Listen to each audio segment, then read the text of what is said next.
محمد سيد الكونين والثقلين والفريقين من عرب ومن عجم، نبينا الآمر النهي فلا أحد أبر في قول لا منه ولا نعم.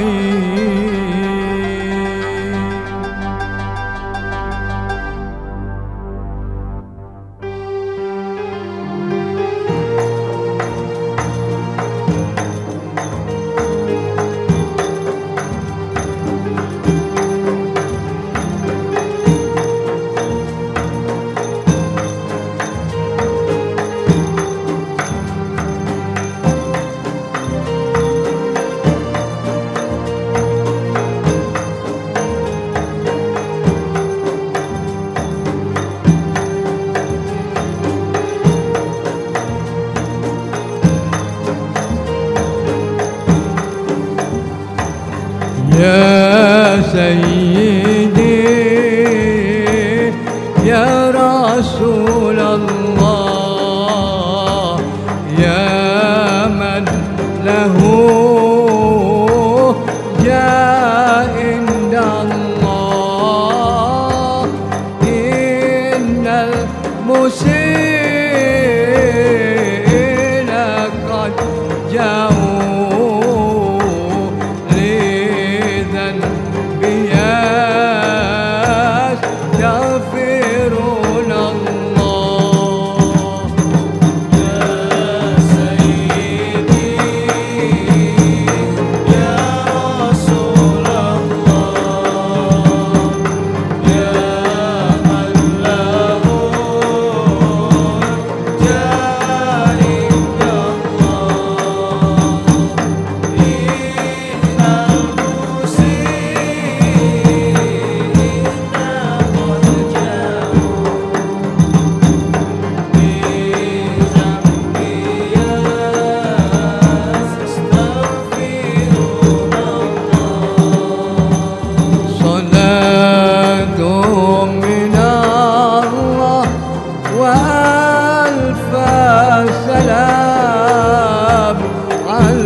شريف المقام،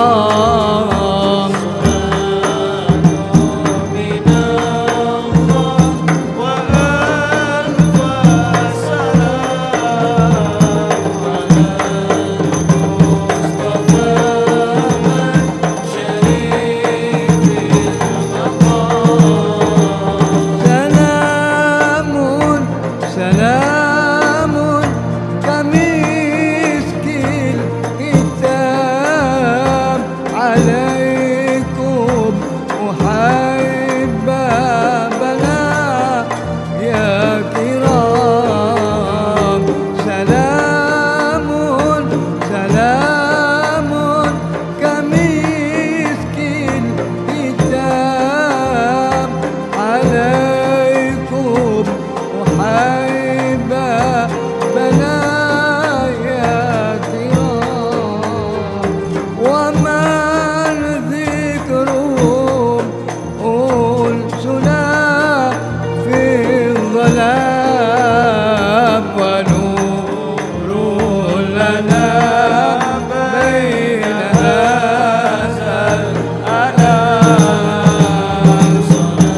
السلام عليك يا رسول الله ورحمة الله وبركاته. السلام عليك يا محمد بن عبد الله. السلام عليك يا خيرة الله. السلام عليك يا حبيب الله. السلام عليك يا صفوة الله. السلام عليك يا أمين الله. أشهد أنك رسول الله، وأشهد أنك محمد بن عبد الله، وأشهد أنك قد نصحت لأمتك وجاهدت في سبيل ربك وعبدته حتى أتاك اليقين، فجزاك الله يا رسول الله أفضل ما جزى نبيا عن أمته. اللهم صل على محمد وآل محمد أفضل ما صليت على إبراهيم وآل إبراهيم إنك حميد مجيد.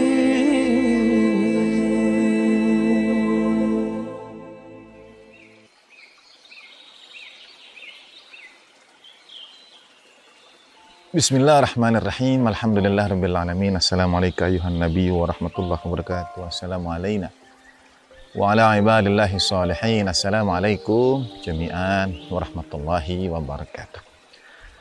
Asyhadu an la ilaha illallah wahdahu la syarikalah wa asyhadu anna sayyidina Muhammadan abduhu wa rasuluh la nabiyya ba'dah. Allahumma shalli wa sallim wa barik ala sayyidina Muhammad wa ali sayyidina Muhammad wa anjil farajahu syarif. Warzuqna fid dunya ziyaratahu wa fil akhirati syafa'atahu. Kunzul Hikmah masih dari tempat yang istimewa, situ Manjalu, Ciamis, saudara. Masih tentang olahraga. Satu saat baginda Nabi Shallallahu Alaihi Wasallam berjalan melalui sekelompok anak muda yang sedang bermain. Katakan permainan tradisional, dalam riwayatnya disebut dengan as-sur'ah, semacam gulat barangkali, atau adu ketangkasan. Beberapa negara Timur Tengah itu punya tradisi adu ketangkasan tradisional, seperti India, Iran, Persia, juga barangkali di Arabia, Jazirah Arabia waktu itu. Seperti permainan gada, membesarkan otot bisep, dan lain sebagainya. Dan itu sudah menjadi permainan disebutnya sunnati tradisional. Nah, ketika baginda Nabi Shallallahu Alaihi Wasallam melalui sekelompok anak muda yang sedang bermain adu ketangkasan itu, bermain gulat itu, kemudian baginda Nabi Shallallahu Alaihi Wasallam menyampaikan kepada anak-anak muda, mungkin berkumpul konteksnya atau ada yang bertanya, yang sampai kepada kita adalah riwayatnya. Baginda Nabi menyampaikan, laisa syadidu bisur'ah.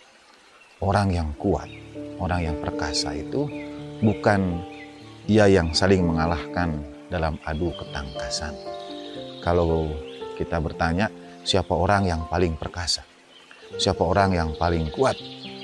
Mungkin kita akan mengatakan, ya bisa menaklukkan orang lain dalam gulat, dalam tinju. Olahraga sepeda mungkin yang bisa menempuh perjalanan paling panjang, paling jauh. Atau yang bisa mendaki jalan paling terjal. Mungkin itu yang paling kuat atau yang paling perkasa. Baginda Nabi sampaikan sallallahu alaihi wasallam, laisa syadidu bisur'ah. Orang perkasa bukan orang yang kuat dalam adu ketangkasan, juara dalam adu ketangkasan. Balis syadidu man yamliku nafsahu indal ghadab. Melainkan orang perkasa, orang yang kuat adalah orang yang dapat menaklukkan dirinya ketika ia sedang marah. Jadi kekuatan, keperkasaan, ketangkasan bukan untuk dibandingkan dengan orang lain. Kekuatan itu bagaimana kita dapat menaklukkan diri sendiri, menaklukkan hawa nafsu kita, menaklukkan keinginan kita. Contoh sederhana kembali dalam olahraga goes misalnya. Bukan untuk membandingkan dengan yang lain, siapa lebih jauh, siapa lebih tinggi. Bukan untuk ingin mengalahkan, juga bukan untuk bertanding dengan diri kita sendiri, memecahkan personal record kita misalnya, tidak. Tapi untuk memberikan hak pada tubuh itu. Tubuh wajib kita berikan haknya sehat, haknya kuat, agar kita dapat beribadah, berkhidmat kepada Allah Subhanahu wa Ta'ala. Kadang ada kekeliruan memahami, misalnya betul kita berserah diri ke hadirat Allah Subhanahu wa Ta'ala, apapun yang Allah Ta'ala tentukan atas kita. Tetapi baginda Nabi Shallallahu Alaihi Wasallam itu berulang kali menyampaikan, kalau kita sakit ya berharap sembuh. Kalau kita juga dari sisi usia berharap panjang usia, mesti selalu berharap sembuh, mesti selalu berharap panjang usia. Mengapa? Baginda Nabi sampaikan Shallallahu Alaihi Wasallam, karena kalau usiamu panjang, bertambahlah bekal amal-amalmu. Panjang usia adalah bekal, peluang untuk memperbanyak bekal kita. Dan kalau kita banyak salah, banyak dosa, banyak maksiat, panjang usia juga panjang waktu kita untuk bertaubat kepada Allah Subhanahu wa Ta'ala. Selalu mintakan sehat, selalu mintakan panjang usia. Satu diantaranya adalah dengan menjaga, merawat diri kita, berolahraga. Semangat! Wassalamualaikum warahmatullahi wabarakatuh. Walhamdulillahirrahmanirrahim. Wa ma taufiqi illa billah. Alaihi tawakkaltu wa ilaihi unib. Wassalamualaikum warahmatullahi wabarakatuh.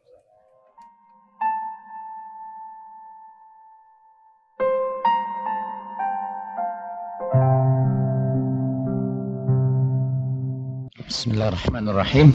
Assalamualaikum warahmatullahi wabarakatuh. Alhamdulillahirabbil alamin. Wa shalli ala Muhammadin wa ali Muhammadin at-tayyibin at-tahirin wa ashabihil muntajabin al-mayamin. Allah memerintahkan kita untuk menerima ujian Allah ini dengan penuh ketabahan, bahwa ujian ini diberikan kepada kita untuk meningkatkan diri kita. Saya sebetulnya sambil mau menjawab tadi kenapa itu yang belum sempat terjawab. Kenapa berbuat buruk itu lebih gampang ketika berbuat baik? Untuk berbuat baik kita memerlukan latihan-latihan. Maka karena kata Allah itu menciptakan kita di dalam penderitaan. Kita ini diharuskan menderita. Laqad khalaqnal insana fi kabad. Sungguh kami ciptakan manusia itu di dalam penderitaan. Bahkan untuk berbuat baik pun kita harus menderita. Dalam Al-Quran ayat yang lain Allah berfirman, Ya ayyuhal insan innaka kadihun ila rabbika kadhan famulaqih. Hei manusia, aku ciptakan kamu untuk bekerja keras. Bahkan untuk menemui Tuhan kalian pun kamu harus bekerja keras. Jadi kita memang diharuskan untuk bekerja keras, untuk mampu menanggung penderitaan di dalam hidup itu. Dan Tuhan memang menakdirkan kita begitu rupa sehingga kita ini hanya baru kuat, baru kokoh kalau ditempa dengan berbagai penderitaan. Dalam bahasa Eropa ada peribahasa, hanya angin utara yang menggembleng bangsa Viking. Dulu di Eropa Utara itu ada bangsa yang gedenya seperti raksasa lah. Gede-gede betul. Mereka yang menaklukkan Eropa waktu itu.